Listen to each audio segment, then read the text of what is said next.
Caesar বা নিম্ন পেটের অপারেশনের পরে অনেক সময় পেশেন্ট হেডেক বা মাথা যন্ত্রণা অনুভব করে।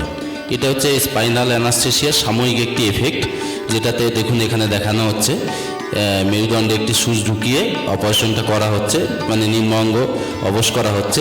সেক্ষেত্রে এখান থেকে দেখুন একটু বিন্দু বিন্দু জলের মতো পড়ছে, তার ফলে সাময়িক ব্রেনের প্রেশার, স্পাইনাল কর্ডে প্রেশার কমে যায়, তার ফলেই হেডেকটা বা মাথায় যন্ত্রণা। এর জন্য ভয় পাওয়ার কোনো কিছু নেই, এটা সাময়িক উপসর্গ, ম্যাক্সিমাম 7 দিন থাকতে পারে।